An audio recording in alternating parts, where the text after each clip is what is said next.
¿Qué permitió llegar a ese consenso que representa la Declaración de Barbados I? Yo creo que fue experiencias parecidas, emparentadas, de convivencia con tribus en distintos puntos o grados de aislamiento, sujetos al despojo, a la manipulación, a la omisión de su presencia en la conciencia institucional, como el caso de Ecuador. O sea, los tribus del Oriente pues como que no existían en la visión de la élite criolla ecuatoriana desde Quito, ¿no? O sea que el Oriente era una especie de bolsa de Santa Claus que tenemos que ser nosotros, ¿sí? Que somos dueños de tierras y la patria, tenemos derecho de manipular y explotar a nuestro gusto, será con empresas petroleras extranjeras, americanas o mineras. Sí, o sea, no había, digamos, nosotros entendíamos por convivencia, digamos, propias, ese nivel de explotación, de despojo, de desplazamiento forzado, histórico y actual en ese momento.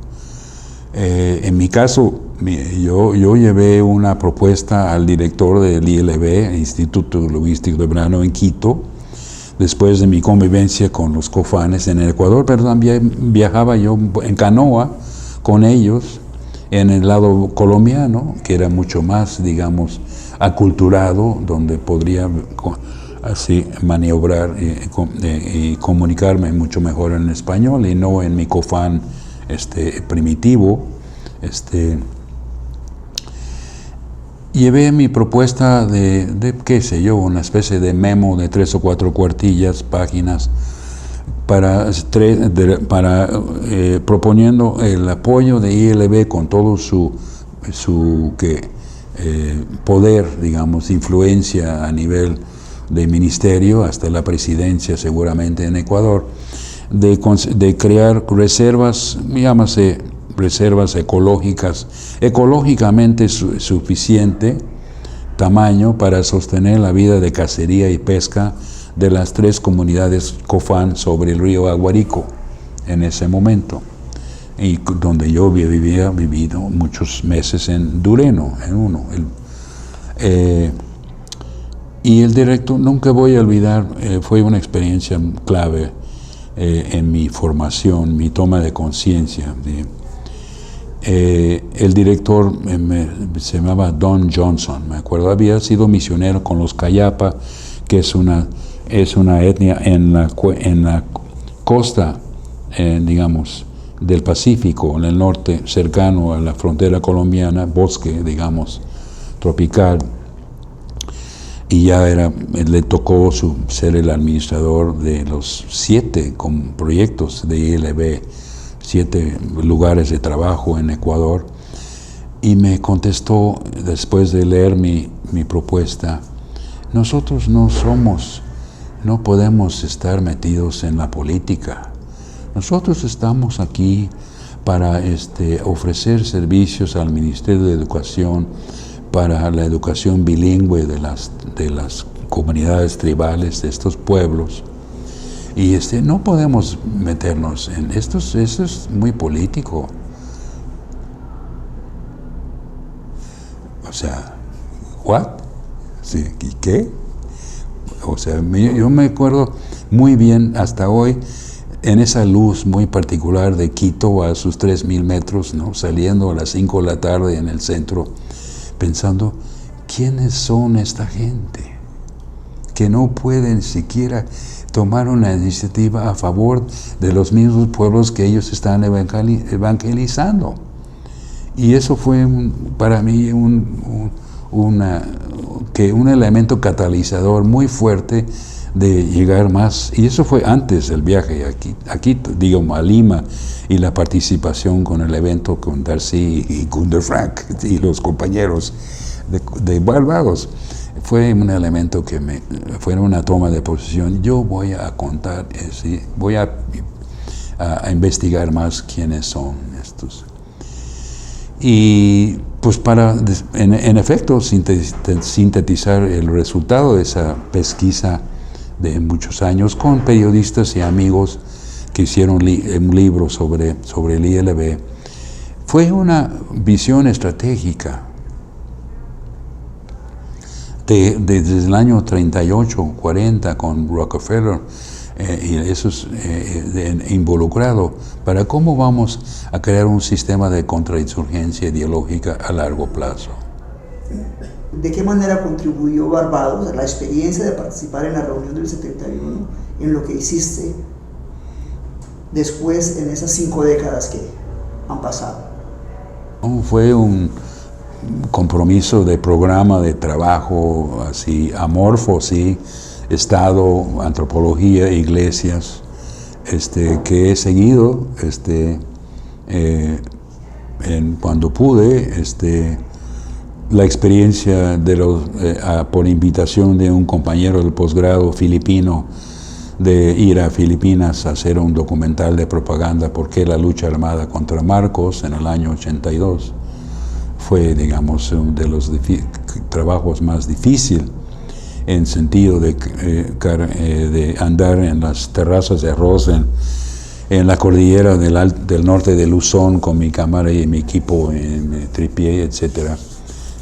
Pues eso fue como una especie de sensación que estoy haciendo lo que me gusta y lo que quisiera, digamos, que otros hicieran también, para difundir lo que es por qué la lucha, por qué la necesidad, por qué las condiciones, a qué se debe estas luchas, por qué las condiciones coloniales que predominan en tantos contextos.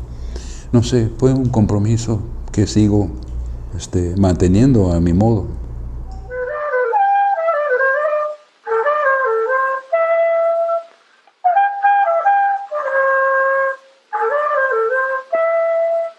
Kaypi shuk tallaqta, kaypipi llaqtawan runakuna kawsan. Chaymanta achka runakuna tiyanchi Ecuador llaqta rurashpa. Chaymanta mayoría ninchi, mayoría nisha nin. Kunanmanta cholokuna astawan yallita kawsanchi ñukanchi runakuna.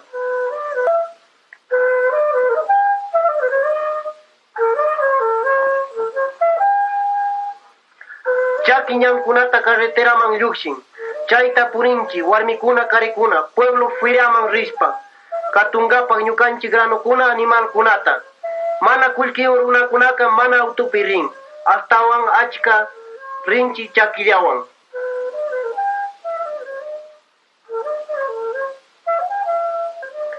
Kullkiwan runakuna autopi rinkuna.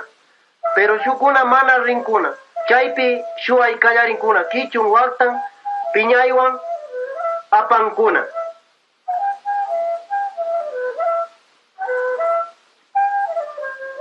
Feriaman chayalchi, chaso, cholo, sala, laychu, kuna tukuy shuay kallarinkuna, apay kallarinkuna, ñukanchimanta, yangamanta.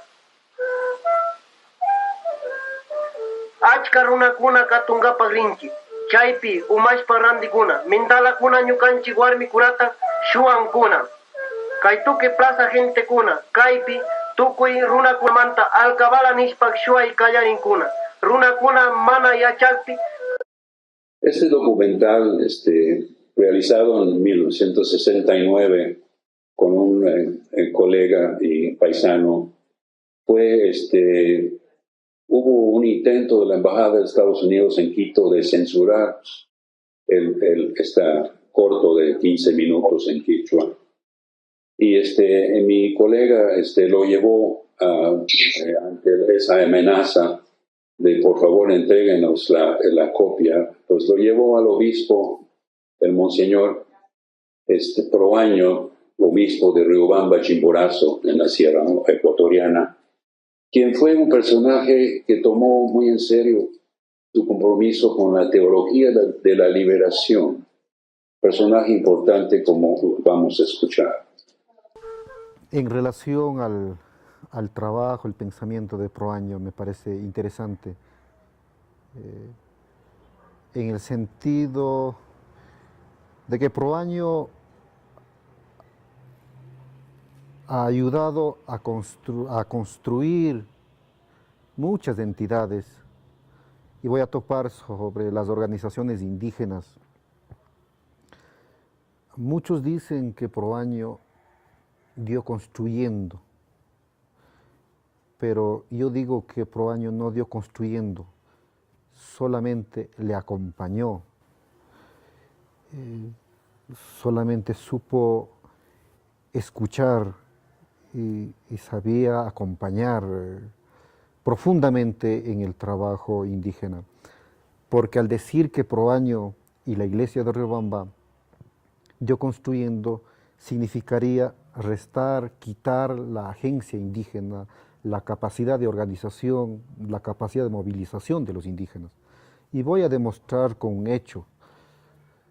El movimiento indígena se levantó con el liderazgo de Fernando de Aquilema en 1872, aquí en Chimborazo. Fernando de Aquilema fue quemado en la plaza de Yaruquís y allí no necesitó de una jerarquía de ninguna iglesia.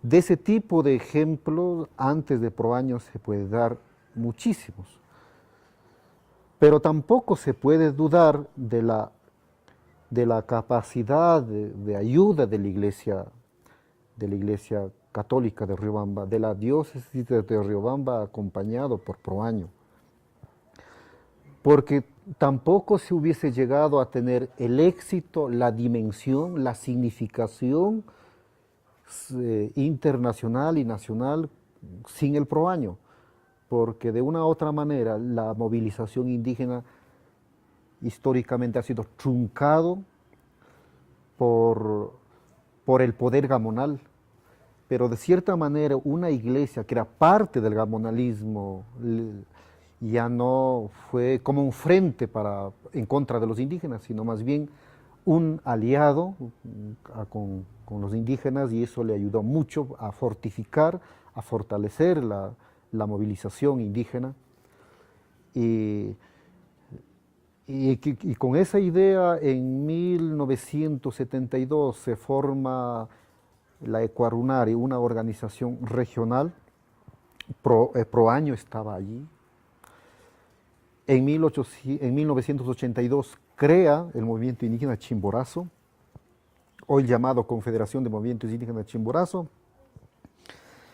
Pero aquí hay un dato interesante. No son las primeras organizaciones creadas por Proaño. Antes de Proaño ya hubo otras organizaciones. En 1945 surgió la FEI, Federación Ecuatoriana de Indios, y la primera representante fue Dolores Cacuango, hoy la recordamos mucho, un modelo, ícono de las mujeres indígenas, de la rebeldía indígena. Pero esta organización fue de corte, no de corte indígena, digamos, fue vinculado a un partido comunista de corte izquierdista, y por lo tanto se priorizó la tesis, los principios de esta organización política. Y otra vez, los indígenas, de cierta manera, fueron empleados para los intereses, no de los indígenas, sino para los intereses de este partido comunista que estaba surgiéndose, desarrollándose en aquel entonces, no solamente en Ecuador, sino estaba en plena boga en América Latina. Entonces, me parece que de forma radical estamos entrando a una convivencia, pero también aquí hay un elemento cohesionador, el asunto indígena. La minga, los valores indígenas como la solidaridad, el randinchi, el prestamano, son los que nos unen también en las comunidades.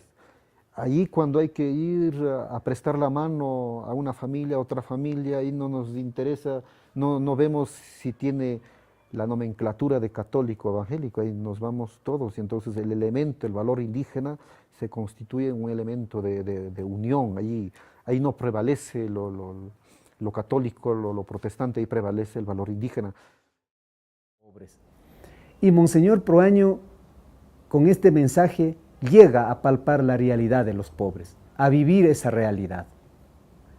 Por supuesto, no fue tarde a la mañana los cambios.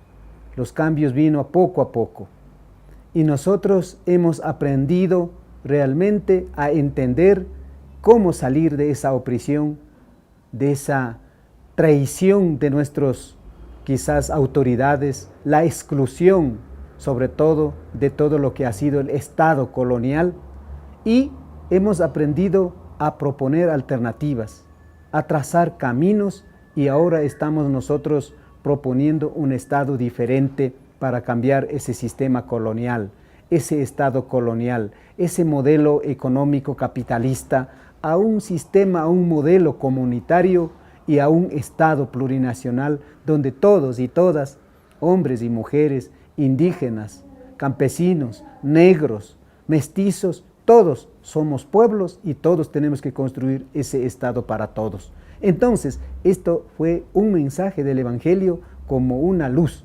Por supuesto, no fue tan fácil, perseguido, acusado, quizás acusado de comunista, de guerrillero, de acusar de que vivía quizás en varias dificultades económicas, políticas, acusado de todo. Así como siempre los mártires han sido acusados, los líderes serios han sido acusados, perseguidos, así como todos, pero también Monseñor Proaño acusado inclusive hasta por sus propios hermanos, que fueron los hermanos obispos. Y creo que esto fue una tarea, un trabajo muy importante. Como dice el mismo libro de Leonidas Proaño, los árboles que sembraste, esos árboles sí han quedado algo, sí están retoñando, podría decir, están tomando caminos, están proponiendo. Incluir este material grabado en Quito, en Riobamba, en la misma oficina, o lo que fue la oficina del obispo Proaño, que falleció en el año 88. En 2016 fueron grabados estos testimonios. Y en parte también porque supe años después de entregarle la copia de esa primera documental en Quichua, en el año 70, 69, él utilizó la película muchas veces, llevando con una planta de luz y un proyector a Loma o de Mula, al páramo, a los pueblos, a los caseríos o rancherías, como dicen en México, donde nunca habían visto cine, y en la película en su propia lengua parece que, según un testigo que me contó esto, tuvo su impacto, y me da mucho gusto haber participado de alguna manera virtualmente con lo que fue la obra del Monseñor, que en efecto fue un comunista, según lo que sería, digamos, los criterios de un personaje histórico de Ecuador, que es el presidente 4 veces, José María Velasco Ibarra, que vemos aquí, me parece, como un ícono de la oligarquía criolla, si es que podemos tener un retrato. General Rodríguez Lara.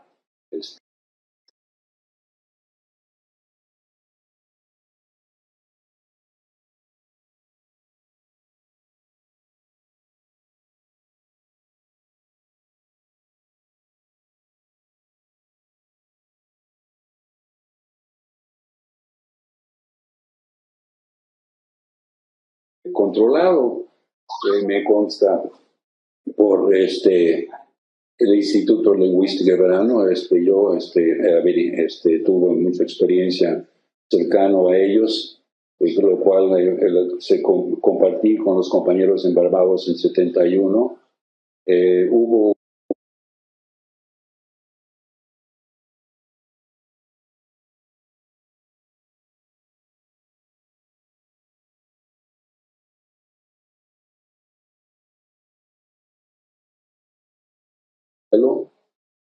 unos meses, un poco tiempo después de haber expulsado el ILB, que simbólicamente causó, digamos, notas de prensa. Aquí tenemos el mapa de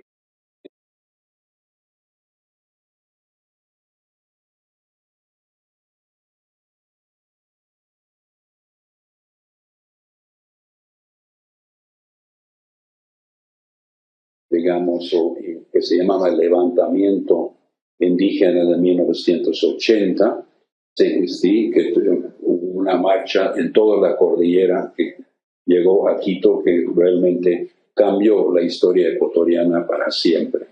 Seguido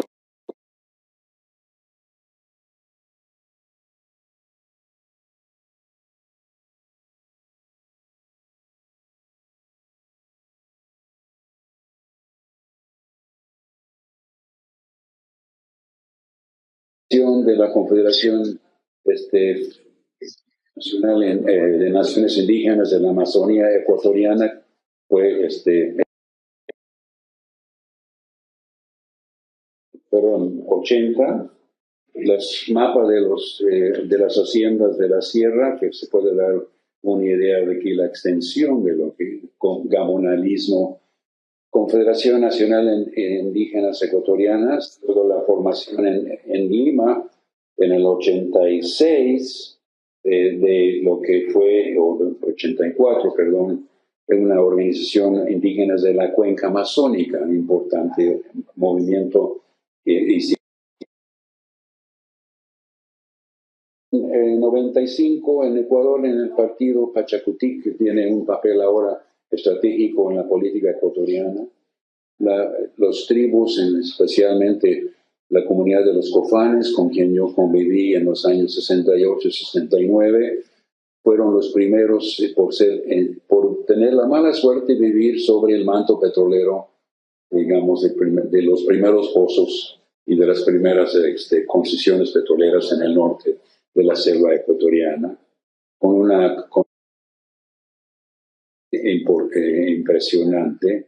La Constitución, esto está fuera de secuencia cronológica desde el 2008, pero hubo una guerra, pequeña escaramuza entre el ejército ecuatoriano y el ejército peruano para reafirmar un pedazo de la frontera en plena cuenca amazónica, alrededor de un cerro lleno de minerales, como suele suceder. Que ahora donde hay una mina, digamos, de capital chino, imagínense. Es un histórico, golpe de Estado en 2000, contragolpe, digamos, unos meses después, llega Rafael Correa en 2007 a la presidencia. Rafael Correa propuso, interesante, el proyecto de Parque Nacional Yasuní, o sea, hizo la oferta, digamos, a la comunidad internacional si podría recibir como 7, 8 mil millones de dólares a un fondo para sostener, en efecto, la no extracción petrolera en un bloque de este mapa que ustedes están viendo, con 3 comunidades indígenas adentro del bloque, que los fondos solicitados. Hubo más marchas, digamos, 2012, y este es un homenaje a una figura clave en todo este proceso también del aparato misionero de la Iglesia Católica, el padre Juan Botazo, fundador de la editorial Abya Yala de la Iglesia Salesiana en Quito, que es, como muchos de ustedes saben, una fuente de enorme cantidad de textos, de tesis y de trabajos monográficos y de críticas sobre lo que en efecto estuvimos hablando en Barbados en 71 y que seguimos hablando hoy, ¿sí? Gracias a la difusión de Yala. Esta es una marcha de mujeres en 2013, un grupo de mujeres líderes en Brasil, o sea, de mujeres ecuatorianas. 30 años de la marcha amazónica fue del 82. Y el año pasado, la Corte Constitucional por primera vez respalda el derecho de las consultas, en este caso sobre una concesión minera en la región de los Cofanes, en el norte de la zona de la selva fronteriza con Colombia, que fue un logro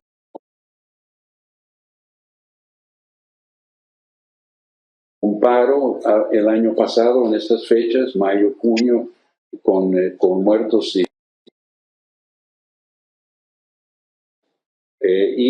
en una reunión que asistí personalmente en septiembre del año pasado, esto es foto de mi camarita, donde se juntaron todos los grupos, digamos, de los movimientos indígenas de Ecuador, incluyendo unos de la costa, lo cual es en el mismo pueblo, Sinangué, Río Aguarico, provincia de Sucumbíos, del tema del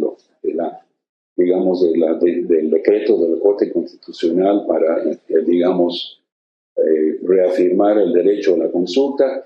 Y en este caso, asesorados aquí por el CRIC, el Consejo Regional Indígena del Cauca de Colombia, que el colega Víctor Daniel Bonilla conoce también de cerca, vinieron a hablar y intentar un inicio de una formación de guardias forestales, guardias en efecto territorio, porque el Estado ecuatoriano pues obviamente no estaba ofreciendo ese servicio como marcaba la ley y la costumbre. Y esto es una imagen de hace 2 semanas.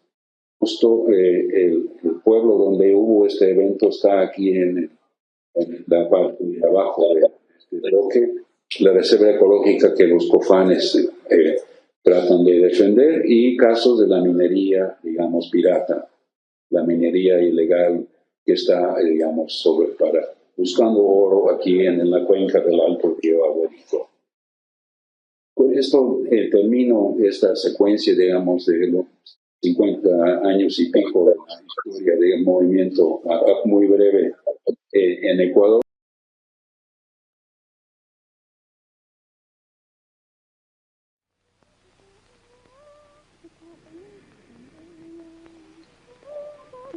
Documental que se filmó en los años 70.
Yo me dice que a Fabaño se pasa. Hay que pasar esa fapa.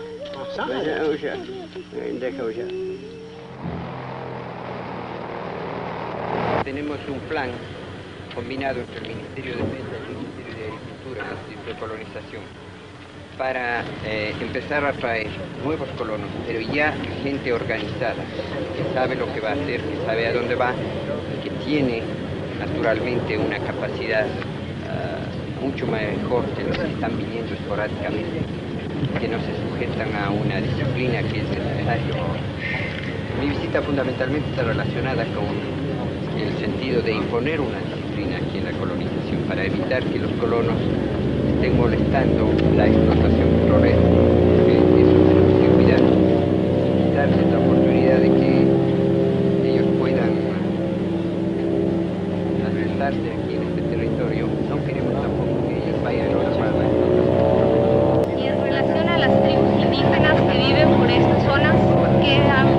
Vamos a respetar las tribus indígenas porque no podía ser de otra manera, a respetar sus reservaciones, a las que se les va a conceder reservaciones, y lentamente tratar de incorporarlos a la civilización.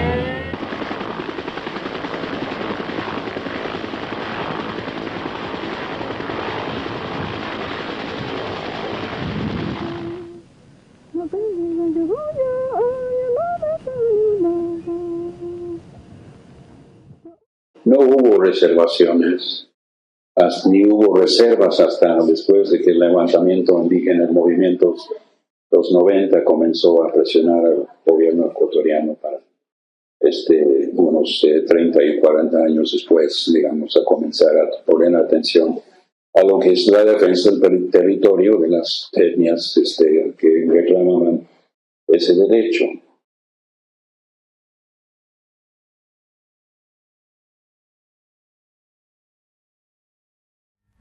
Cuando se tiene una historia y un lenguaje, cuando se ha sido durante siglos habitante de la montaña, pueblo de las nubes, no se puede perder toda esa tradición súbitamente y desaparecer en una historia ajena. En la Mixteca Alta, el país de las nubes, una región serrana del sur de México donde viven más de 300.000 mixtecos, cada cerro y cada valle tiene nombre e historia. Yucundushi, Yucudá, Yolomecatl son nombres mágicos escritos en códices prehispánicos. Códices elaborados por viejos tlacuilos que hablan de las gestas de príncipes guerreros, de los dioses que habitan las montañas y del ir y venir de los mixtecos por la Sierra Madre, de mercado en mercado, de plazas grandes a plazas pequeñas.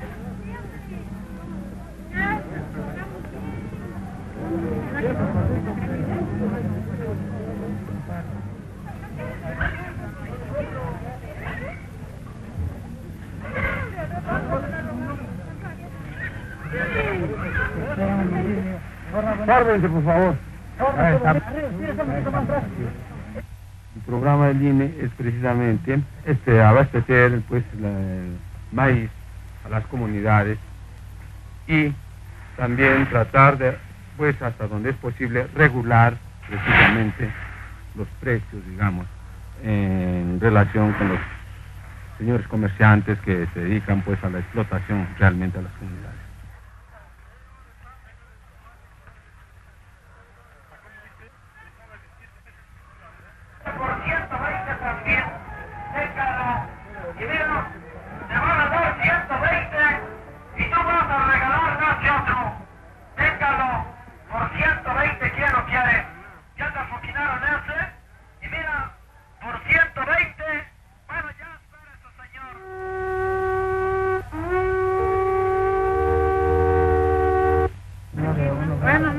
Quienes acuden al llamado del caracol y discuten con sus autoridades, que portan el bastón de mando tradicional, los problemas de la vida interna, la familiar, ya que el poder económico descansa en manos de los mestizos y comerciantes de la región.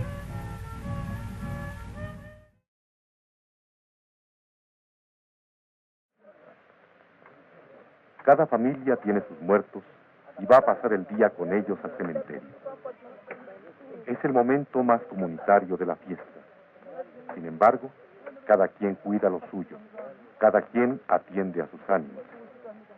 Solo los rezanderos lo comparten todo, pues van repitiendo rezos y oraciones con cada familia.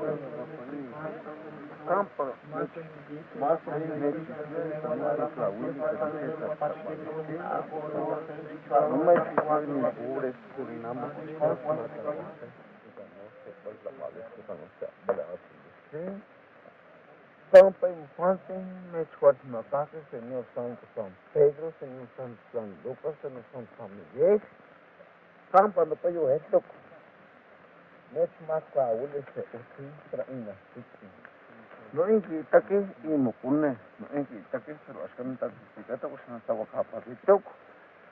Y mocune, no me eché mucho que se la Ule, se chuchate, se te ule, se en pan y campa, esto ya. No me echo. Los guapangueros van tocando sones y guapangos. Al frente de su familia entran al panteón y se dirigen a la choza del centro y luego van a sus fosas familiares a ver a sus muertos.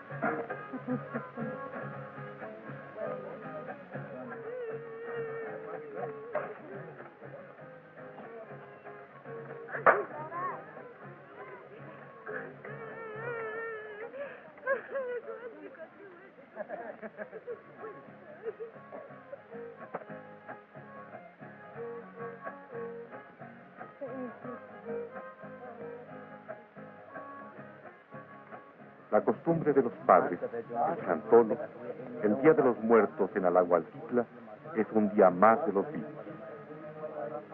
Luego vendrá el trabajo de la cosecha, la venta del producto a los compradores mayoristas. La fiesta es la época de mayor abundancia aparente, pero a la vez reafirma la creciente dependencia de las pequeñas rancherías al capital y al mercado de Chicontepec.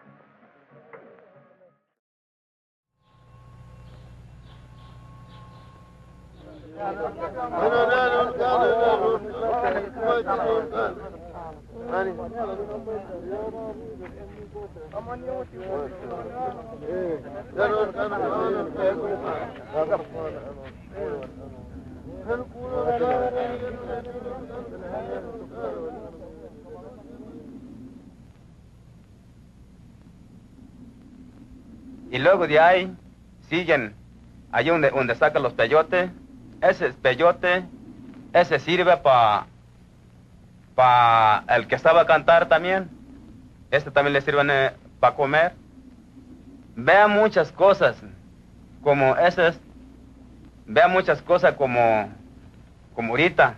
Este que vimos como el cine, ¿verdad? Así ve cuando se emborracha con el peyote, se empeyota a uno, ¿verdad? Se empeyotan a uno. Así ve también mucho. Allí a uno lo ve el Dios. Lo reengaña porque haciendo mal portado a su gente, como más peligro de mucho, ¿verdad? Peligro peleando con su mamá, con su papá. Allí a uno le castigan al Dios, pero como empeyotado, ¿verdad? Vea muchas cosas, vea como Dios, como que se bajó, como ahorita que vimos así, ve, pero peyotado. El que sacan peyotes, esos para que le sirvan los cantadores, los maracames. Y de ahí, pues vea muchas cosas, como ahorita suplicamos, de verdad, eso es como el que roban, también allí lo castigan a uno. El que roba dineros, el que roba animales, allí ve todo cuando se hace empeyotado, ¿verdad? Sí. Como el Dios ve nuestra madre nuestro, ¿verdad? Y ve como que lleva una espina así de largo, como un fierro. Y luego el que roba dinero, ese le mandan para que lo agarran un cruz allí, pero como cruz es colorado, como que está prendidos. A uno lo arriman sin querer, pues porque pues este es lo que tú agarras. Ya muchas veces este es lo que ha robado, hace de que a uno le arriman, aunque no queriendo a uno.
Empiezan a quitar la cascarón, ¿no?, que tiene.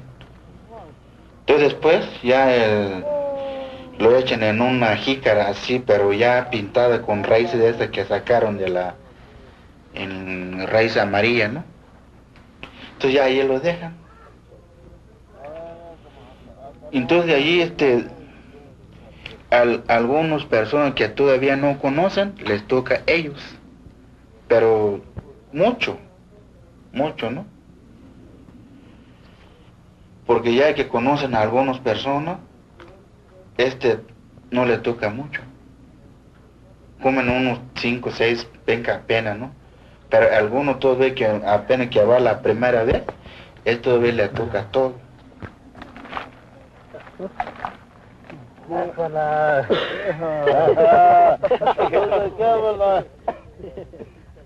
No va aquí la máscara.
Gracias.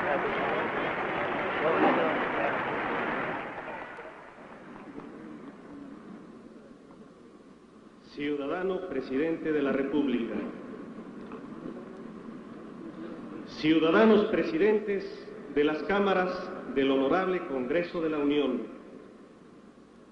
ciudadano presidente de la Honorable Corte de Justicia de la Nación, ciudadano jefe del Departamento del Distrito Federal,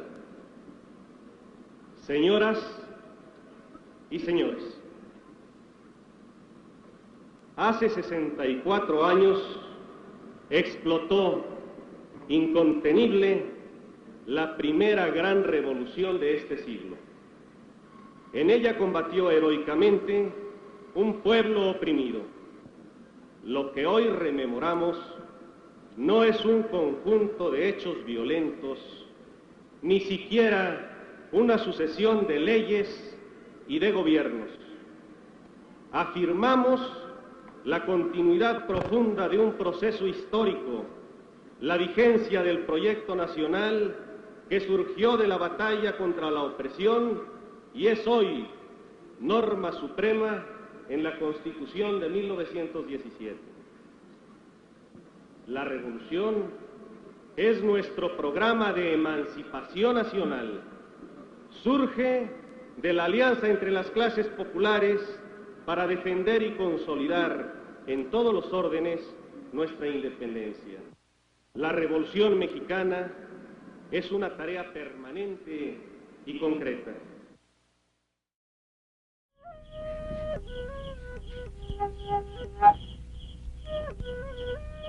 Dan mengikut semadu damai number ai salidumai. Taco, es muy buena puto Caracacá. Es muy buena puto Sacacá. Nosotros los Brot hemos vivido siempre en estas montañas de la cordillera. Cuando los dioses crearon la tierra, se la dieron a nuestros ancestros, quienes construyeron las terrazas de arroz. Los huesos de nuestros antepasados están enterrados aquí. Esta tierra es sagrada para nosotros y nadie tiene el derecho de movernos de aquí.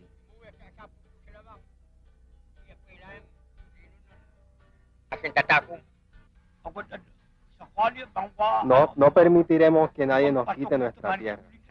Ellos dicen que esta tierra ya no nos pertenece, que pertenece al gobierno. Ellos dicen que van a construir represas aquí, que debemos dejar nuestras casas y marcharnos a otros lados cuando las aguas crezcan. Pero nosotros vamos a pelear por nuestra tierra. Aunque tengamos que morir, lucharemos.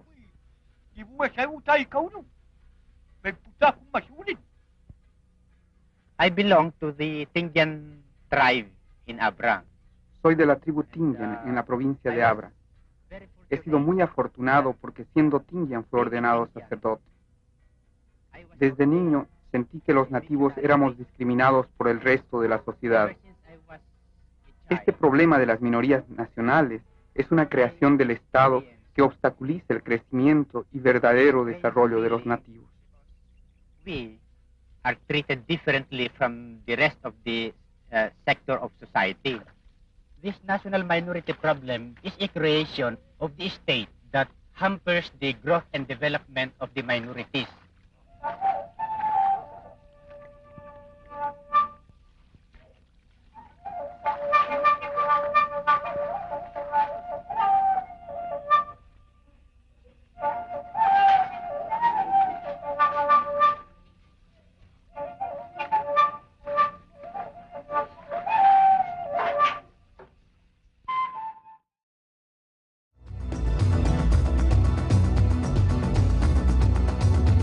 Hasta hoy hay muchos pendientes entre las comunidades reubicadas a la orilla del embalse de la presa La Angostura, en el sur de México. 10 años más tarde, la Comisión Federal de Electricidad ejecutó otro reacomodo de manera semejante. Los campesinos afectados por la presa El Caracol tampoco participaron en el diseño de sus nuevos poblados, ni hubo restitución de tierras inundadas.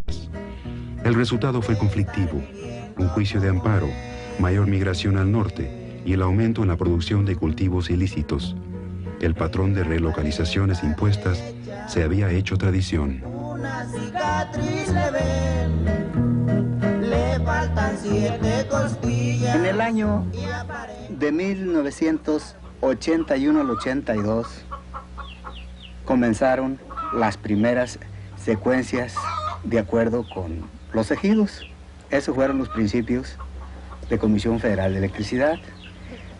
Comisión Federal de Electricidad hizo una solicitud solicitando al ejido principalmente de Balsas Norte. Eso fue en el 81 y en el 82, solicitando unas 429 hectáreas, lo cual iba a abarcar el embalse del agua de lo que se iba a rebalsar de la presa.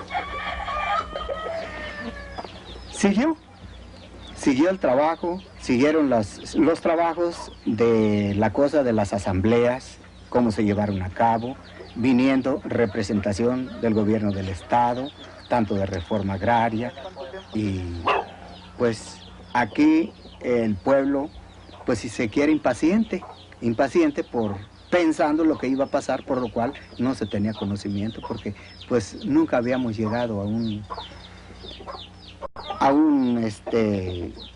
problema como este tan grave, que pues todos hacíamos un recuerdo, nos poníamos a pensar del patrimonio, qué sería en lo adelante del patrimonio de nosotros, porque desde luego sabíamos por las explicaciones que daban los ingenieros que se tenía que tapar los pueblos, los tenían que reubicar en otro lado, pero no sabíamos cómo íbamos a quedar reubicados.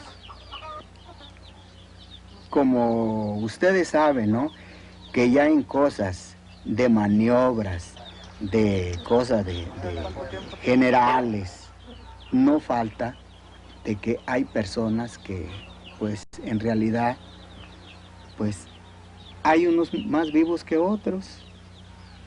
Ahí empezamos en el primer fallo. Comisión Federal de Electricidad,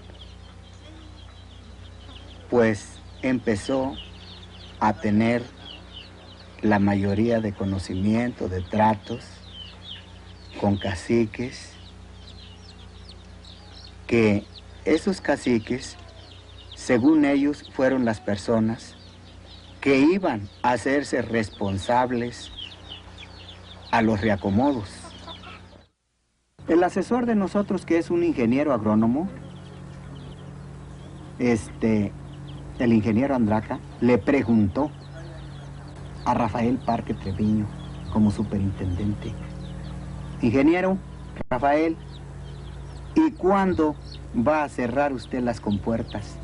Dice: no sé, no tengo yo órdenes de avisar las compuertas, avisar que cierren las compuertas, pero tan pronto como me ordenen, a la brevedad posible, voy a cerrar las compuertas. Lo mismo se le preguntó, y por lo tanto, ¿no?, cerraron las compuertas cuando les convino, sin haber decreto de expropiación, violando todas las leyes de reforma agraria. No hubo aviso, sino que nada más el aviso que fue porque, pues, por la misma gente que iba y venía, esa fue la que nos avisó que ya venía el agua. Y hubo personas que, pues, se tomaron estas fotografías, ¿no?, para, pues, como un recuerdo, como es, por ejemplo, aquí estamos viendo que ya varias zonas de aquí ya se habían tapado. Fue una tristeza muy grande. Yo quisiera que todas las personas que sentimos esto, pues claro, no se lo voy a desear, pero sí para que sintieran ellos lo que es una pérdida de un patrimonio, de una casa, cuando le toca a uno precisamente. Bueno, pues entonces, ya que vimos que el agua venía llegando a vuestros hogares, tuvimos que habernos subido para arriba, buscando el reacomodo en los árboles, porque no teníamos en dónde llegar. Y ya yo tuve que haber mandado a hacer una casita para mis nietitos, porque pues no teníamos a dónde defendernos. Fue en tiempo de temporal. Y ya entonces, ahí nos radicamos, pues. Siquiera una casita chiquita para las puras cosas que teníamos que no se nos mojaran las cosas más peligrositas que teníamos. Nosotros éramos puras mujeres, ¿va? Yo tenía mis niños en la escuela y nosotros éramos 3 mujeres. Nosotros acarreábamos tabiques, nosotros acarreábamos palos que andábamos sacando del agua, jaloneando, soleras, y nosotros hicimos el hogar otra vez. Allá en Tecpan de Galeana ya recibió los honores. Los responsables del riego y el control hidráulico en México también construyen presas y relocalizan a poblaciones, muchas veces grupos indígenas que en el pasado no supieron cómo negociar su futuro. La presa Cerro de Oro desalojó a más de 25,000 chinantecos. El liderazgo indígena nacional ha calificado estos procesos como etnocidio. Había un alto porcentaje de monolingüismo chinanteco en esa época, en especial en los ejidos, no tanto en la villa de San Lucas. No obstante, cuando presentamos nuestros primeros informes verbales ante los funcionarios de la Comisión del Papaloapan, ellos trataron en todo momento de no hacer caso de lo que decíamos respecto del alto porcentaje de monolingüismo. Insistían en que en el momento presente, en esa sociedad ya moderna, todos los indígenas tenían radio, tenían televisión, hablaban español y que por lo tanto estaban seguramente bien informados. Debido a la falta de información es que la ola de rumores creció durante este año clave de 1972.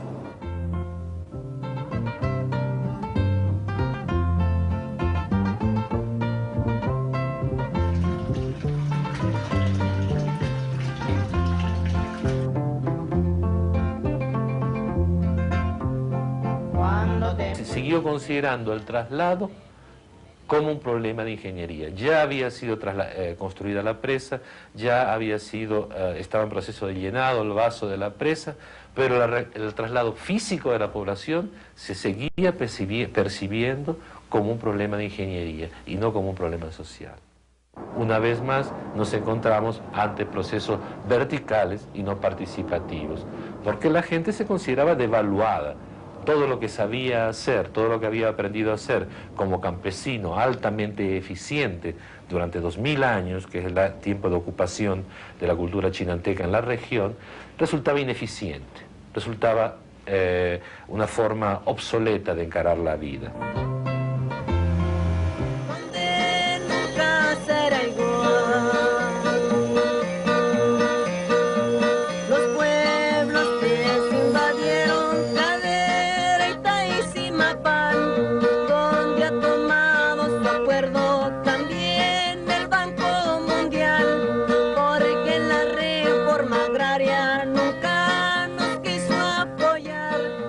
Resultados de otros proyectos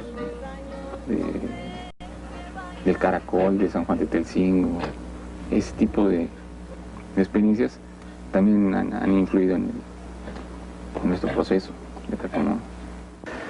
Yo estimo que el problema es los derechos que tiene la gente, que va a ser cambiada, ¿no? Por necesidades demasiado poderosas externas que presionan a tomar decisiones de este tipo.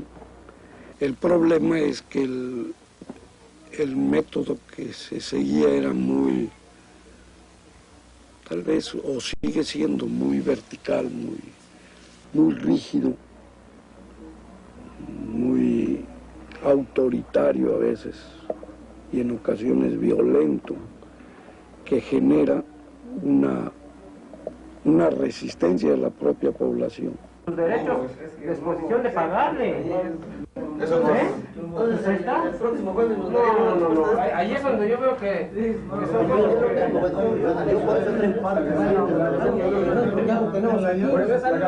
relacionado a los ranchos. Y esto más que nada informarles nuevamente sobre inconformidad pues de la gente en cuanto a los ranchos. Los motivos creo que ya los han conocido, son muchos. Yo creo que ha habido una apertura en estos 3 años o 2 años y medio. Y es positiva, aunque no es total, es decir, porque también pues se tienen muchas debilidades del conocimiento y de la información y de la metodología para seguir, porque no está nada escrito, ¿no? Sí.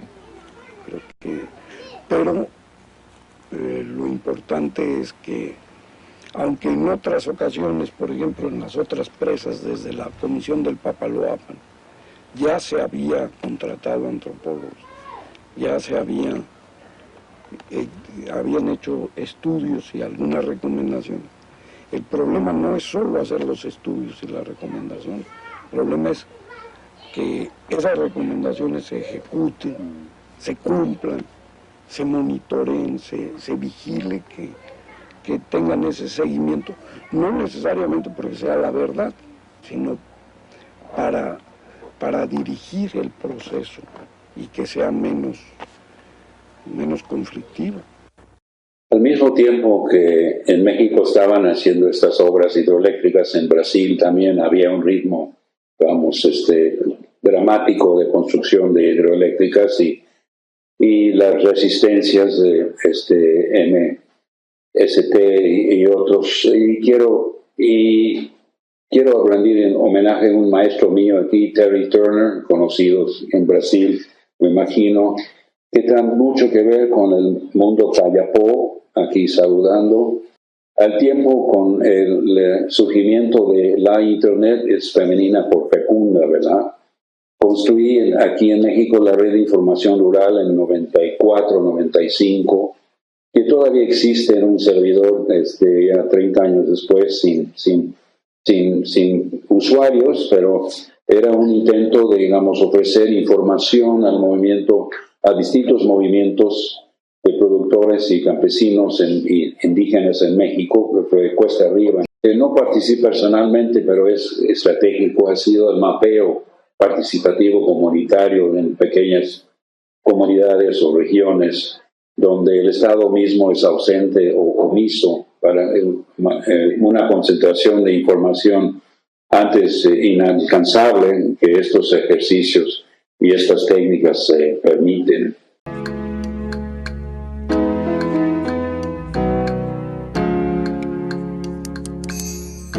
América Latina es hoy un campo de pruebas. En numerosos países se desarrollan proyectos piloto para ofrecer por primera vez servicios de Internet en localidades rurales o zonas urbanas desprotegidas. Soy presidente de esta comunidad copandureña. Esto nace una idea en una asamblea que se obtuvo con los compañeros Siona Secoyas en San Pablo. Existimos aquí minorías étnicas que estamos muy separados.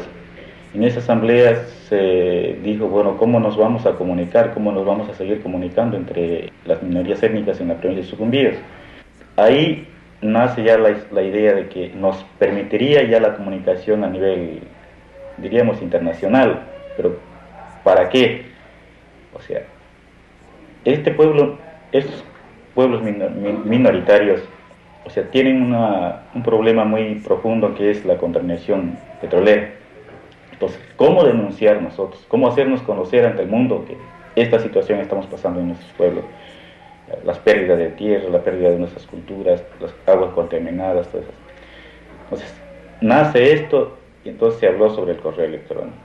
Se preparó a los compañeros promotores para que aprendan a manejar. Bueno, cuando ya se hizo el proyecto se dotó ya de materiales, de computadoras, impresoras. Pero el problema, no llegamos al objetivo planteado sobre la instalación del correo electrónico.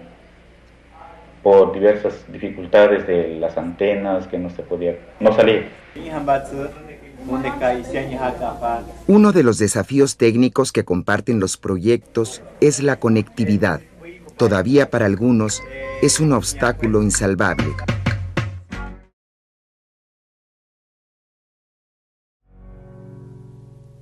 El gran interrogante que se pregunta por qué el Internet en medio de la selva amazónica del Perú. Esto nos ha permitido contactarnos con otros hermanos Ashaninka en el lado brasilero. Gracias a ello, demostrar nuestra página web, creemos que esto ha beneficiado a muchos amigos, tanto del exterior, también al interior, como para mostrar toda nuestra riqueza cultural, aparte de fortalecer nuestras estructuras, tanto sociales, culturales y lingüísticas. Es por ello que nos hemos trazado el duro desafío de que nosotros mismos hagamos nuestros propios contenidos para que nos sirva a nosotros en garantizar nuestra existencia de hoy y mañana. Para ustedes aquí en la comunidad Ashaninka, ¿para qué les ha servido tener acceso a Internet? Bueno, el uso de Internet para mí, en forma personal, para mí me sorprende cómo la tecnología ha avanzado bastante y que puede llegar a los pueblos más alejados del país. Y entonces se acerca cada vez más, digamos, las posibilidades de cómo desarrollar nosotros. Ahora como comunidad, a través de la Internet, nosotros podemos presentar nuestras necesidades al mundo. Podemos ofrecer lo que es el arte, todos los conocimientos para poder solucionar, porque nosotros como comunidad no podemos hacer solos, sino que necesitamos de amigos que pueden cooperar a esta iniciativa local, ¿no? Lo que es la Malanquiare tiene muchas necesidades. Muchas comunidades étnicas en América Latina comparten una resistencia histórica contra las fuerzas coloniales. La difusión de su identidad es ahora parte de sus estrategias de negociación con el mundo ajeno. Otro elemento, digamos, de la aportación de los colegas de la antropología y ciencias sociales y técnicas es la capacitación y concientización en cuanto a los contratos para energía renovable sobre los territorios y los espacios de las mismas comunidades tradicionales.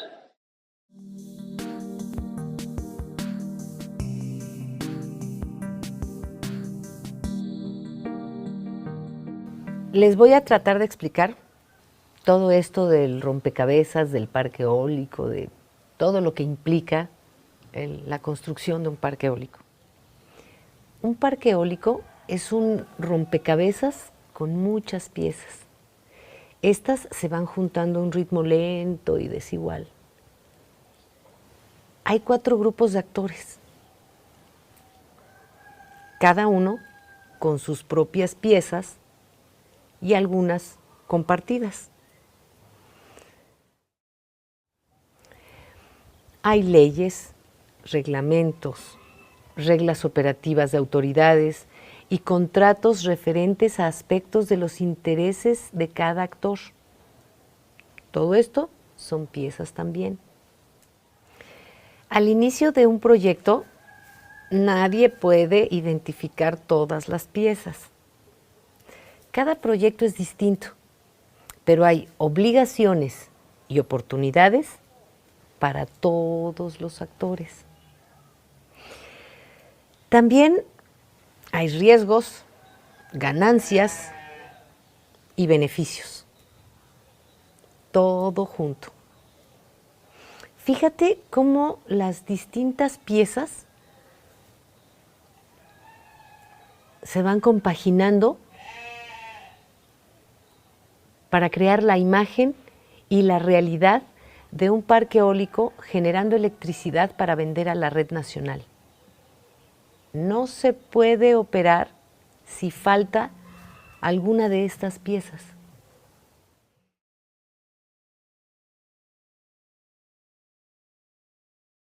Es importante hacer algunos apuntes sobre las declaraciones de Barbados, en particular el momento histórico en el que se hace la Declaración de Barbados I, en donde los antropólogos denuncian la circunstancia de colonialismo interno en el que permanecen los pueblos, las poblaciones indígenas en su léxico, todo el hemisferio latinoamericano. Y es en la segunda declaración donde ellos acompañan las voces de los intelectuales indígenas que hablan ya esto en primera persona del plural. Y esto es importante porque esto marca un parteaguas en la formación del discurso político por los derechos colectivos de los pueblos y no de las poblaciones. En este sentido tenemos un paisaje pues en el que se verifica una continuidad del despojo territorial, del desplazamiento compulsivo, como lo denominan en la Declaración de Barbados II, continuas masacres en toda la historia de los pueblos recientemente, la dominación física y cultural y una explotación sistemática. Entonces, en este paisaje, en México, pues tenemos también que en ese periodo histórico hay un cambio en el indigenismo integracionista de gobierno y de alguna manera se roba parte de este discurso político, como siempre, y interviene en los pueblos, interviniendo sus sistemas normativos, introduciendo o induciendo formas de autoridad y representación que no son parte de las formas de organización de los pueblos para intervenirlos y dividirlos. Entonces, en este sentido, el indigenismo se coopta de alguna manera una parte que, sin embargo, no puede robarse del todo, porque aquí en este momento histórico, en la configuración del discurso político, se centraliza en el reclamo de los derechos políticos colectivos al territorio y a la libre determinación con autonomía. Entonces, en México el movimiento indígena se forma a la luz de se actualiza a la luz de este discurso, y sin embargo tenemos un paisaje en el que podemos afirmar categóricamente por la experiencia de 40 años de trabajo comunitario que la encrucijada de los pueblos está en un momento muy delicado. En este momento los pueblos están enfrentando una escalada de despojo territorial y de desplazamiento forzado, como nunca en la historia, en una estrategia etnocida, y que no solamente tiene componentes del crimen organizado fuera del control del Estado, sino también los megaproyectos que a veces son legales y a veces son ilegales, o que siempre están cruzando esa línea, y la violación sistemática de sus derechos, en México de los derechos humanos, pero con ellos sus derechos colectivos, y la violencia generalizada en la que estamos. Entonces, a mí me parece que estamos ante una coyuntura histórica de los pueblos en un gran riesgo de su extinción. Las comunidades indígenas están en una franja diáspora migratoria y hay un abandono sistemático de sus comunidades. Estamos en un momento terrible de la historia de los pueblos. Entonces, repensemos las denuncias de Barbados a partir de las voces de los propios pueblos. A ver, yo creo que vivimos tiempos muy complicados para los pueblos indígenas, quizá más que en el pasado, ¿no? O sea, por un lado, no se logró en este boom de los 90s que se reconocieran los derechos territoriales y de pueblos indígenas. Y sigue habiendo un proceso de despojo que es cada vez más complejo, porque ya no solamente tiene que ver con macroproyectos por parte del gobierno federal, ahora también tiene que ver con la presencia de empresas y del crimen organizado. Entonces los pueblos indígenas viven una persecución en varios frentes. Un buen ejemplo es el Istmo de Tehuantepec, que estuvieron muchos años primero peleando en contra de las altas tarifas de la luz, luego peleando el territorio en contra de las empresas eólicas. Hoy se encuentran enfrentando al ejército propiamente en la construcción del transísmico, mientras tienen cada vez una mayor presencia del crimen organizado en la zona del Istmo, ¿no? Entonces están muy acosados, ¿no? De los defensores de derechos humanos que han sido agredidos en el país, el mayor número son de pueblos y comunidades indígenas. Y están siendo también atacados por empresas que están coludidas con el crimen organizado, como ocurrió en Michoacán, con la desaparición todavía de Ricardo Lagunes y Antonio Díaz. Están siendo socavados, pienso mucho en Chiapas, en la manera en que hoy los grupos paramilitares de los años 90 hoy son parte del crimen organizado y empiezan a generar supuestas autodefensas que no tienen un vínculo comunitario como la CRAC en Guerrero, por ejemplo, y empiezan a generar también problemas de desaparición, nuevos desplazamientos forzados y una violencia mucho más confusa, poco entendible, pero con efectos muy grandes, ¿no? Me parece que los retos hoy para los pueblos indígenas son mayores que antes. Hay un rompimiento del tejido social entre los jóvenes que se están yendo al crimen organizado. Y yo creo que es tiempo de pensar en nuevas formas de resistencia. Por un lado, resistencias comunitarias, sí, en la defensa del territorio, pero también en la cohesión comunitaria, trabajar mucho con los jóvenes. Me parece que tiene que haber más trabajo de denuncia también a nivel internacional, muchas más coaliciones de grupos indígenas que vayan generando un momento político diferente, porque hoy ni siquiera es un tema, ¿no? Como lo fueron en los 90, por ejemplo, ¿no? Con el levantamiento zapatista, etc.